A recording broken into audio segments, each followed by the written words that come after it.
resucitado. El cristiano resucita con un cuerpo glorificado. Bueno, entonces, lo que podemos ver de Dios, lo vemos en Jesús. Por eso él dijo, yo y el Padre somos uno, es lo mismo. Es lo mismo. Y eso había que explicarlo. Y el hecho de que el hecho de que Jesús nunca, cuando lo acusaban y le querían apedrear, y él preguntaba, ¿por qué me quieren apedrear? La gente lo decía, porque tú siendo hombre te haces Dios. Así de sencillo. Así de sencillo.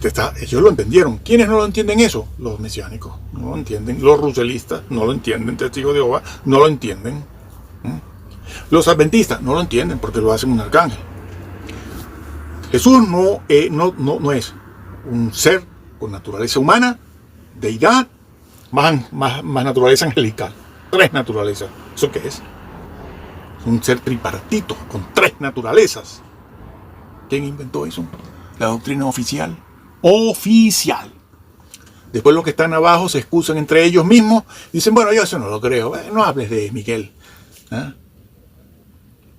Bueno. No escaparán a esa herejía. Seremos todos juzgados por eso. Entonces, eso había que explicarlo. ¿Cómo es que Jesús no contradice eso que le dicen, que él se quiere hacer Dios? No, nunca. ¿Por qué? Porque tenía deidad. ¿Y cómo es que el Espíritu Santo actúa como si fuera Dios? Porque tiene deidad. Y eso había que explicarlo. Y había que ponerlo por escrito. Y desde el apóstol Juan y Pablo, eso empezó a explicarse. Y después vinieron los padres apostólicos, como Policarpo, como Ignacio, Bernabé, Clemente, discípulos de los apóstoles. Y ellos también se dieron cuenta. Y entonces lo escribieron en sus documentos que están escritos, los tenemos. Lo que ellos escribieron en el 120, 130, en el año 150, 160, 200, lo que dijo Tertuliano también, está escrito, lo tenemos hoy en día. Si usted habla griego o habla latín, lo leerá. Si tiene acceso a eso, lo leerá, lo ellos dieron. Él es Dios. Sí, pero ¿cómo lo explica? Porque Dios es uno. Y ese fue el debate. Y claro, desde el principio se entendió que tenía deidad, pero aparecieron las herejías. Algo que no se había dicho.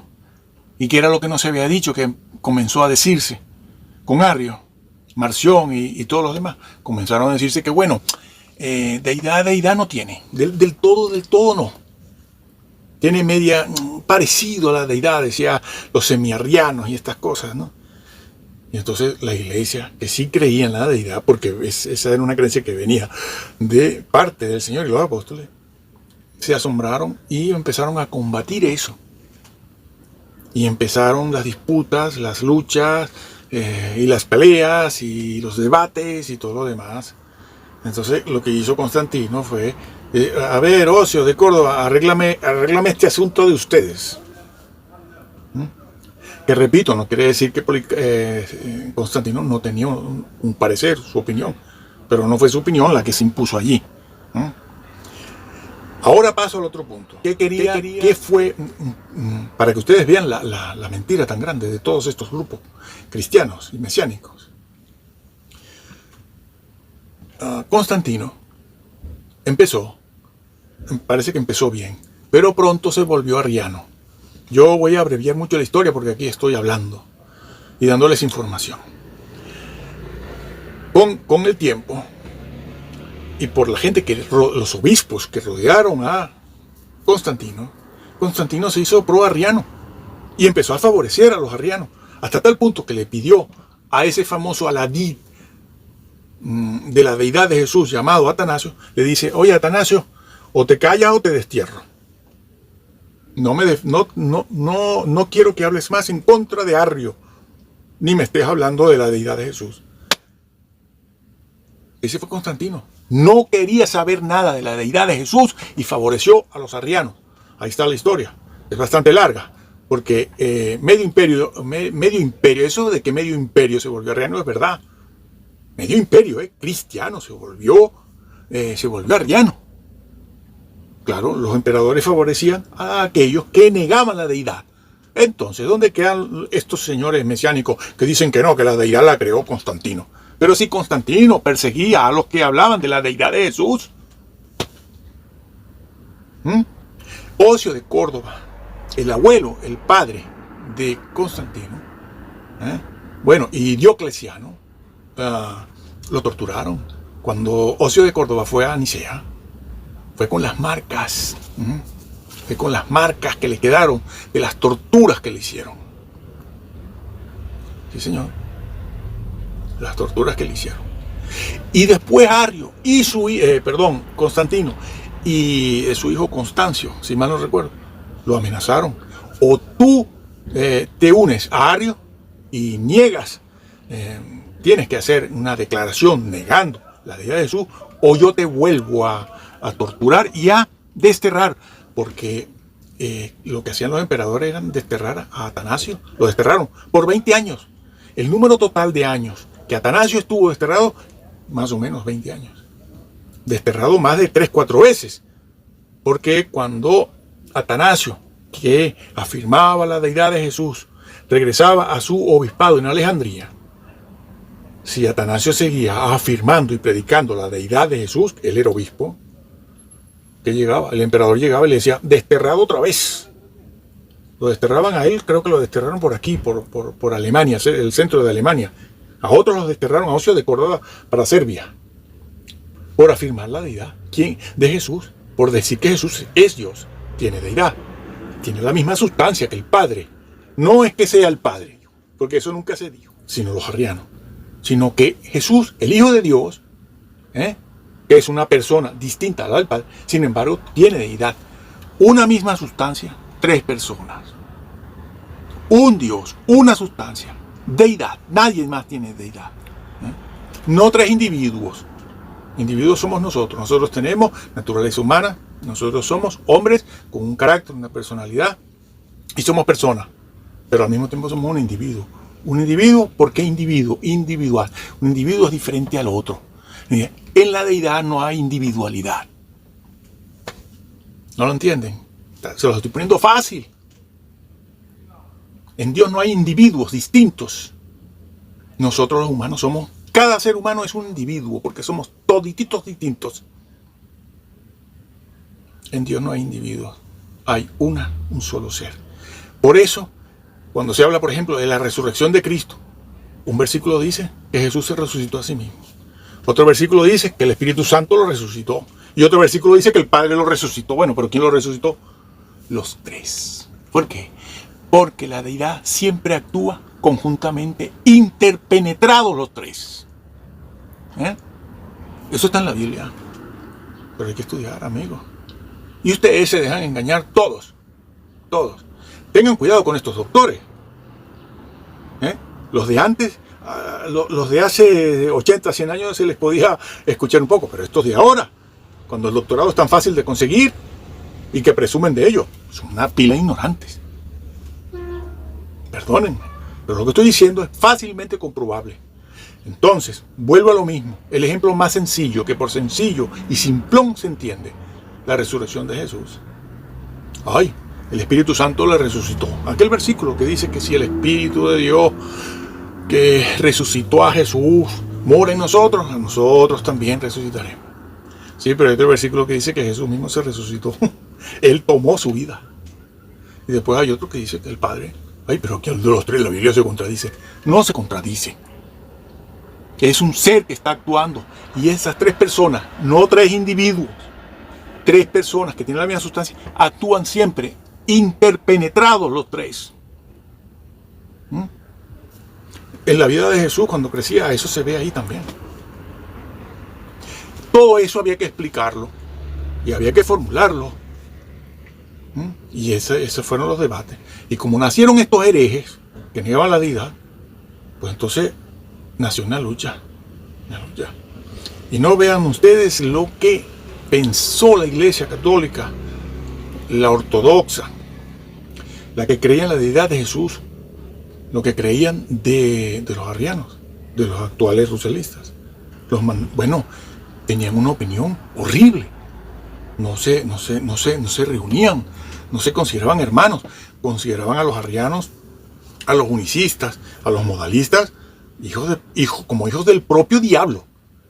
Y esto lo decían personas, por ejemplo, no solo Ocio de Córdoba, o Atanasio, es que lo decía una eminencia como el anacoreta Antonio, que también estaba en Alejandría, conocido y contemporáneo de Atanasio, un hombre de un gran poder, Antonio, el anacoreta. Así que no le tienen que estar así que no tienen que estarle haciendo caso a todos estos señores que se están llenando los bolsillos. Muchos de ellos dicen que no cobran, pero engañan. Ya lo decía la Biblia, lo decía el apóstol Pablo y el mismo Señor. Se amontonarán maestros. Están amontonados como hormigas, como un panal de abejas. Ahí, montones, y todos ustedes siguiendo, creyendo sus mentiras. Señores, Constantino persiguió a los que afirmaron la deidad de Jesús. El hijo de Constantino, Constancio, si mal no recuerdo, ya cuando Ocio de Córdoba tenía unos aproximadamente 100 años de edad, porque vivió mucho, fue una persona longeva, ¿no?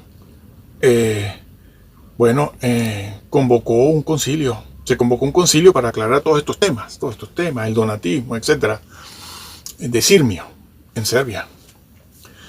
Y allí, Constancio, a la muerte de su hermano, Constante creo que era, cuando su hermano muere, que había sido emperador antes que él, que Constancio, cuando su hermano muere, él se siente en libertad entonces de favorecer completamente el arrianismo en el Imperio Romano y manda a llamar a Ocio. Ocio, estás solito en mis manos. Tienes que ir a una comunión con los arrianos. Hay dos personajes muy famosos, arrianos, su nombre, creo que recuerdo el nombre de uno, pero para no equivocarme no lo nombro. Ya lo haré en el vídeo que haremos de manera formal. Y el emperador del Imperio Romano, Constancio, le dice: oye, Ocio, tú has de tener comunión con los arrianos, y si no, ya sabes lo que te va a pasar.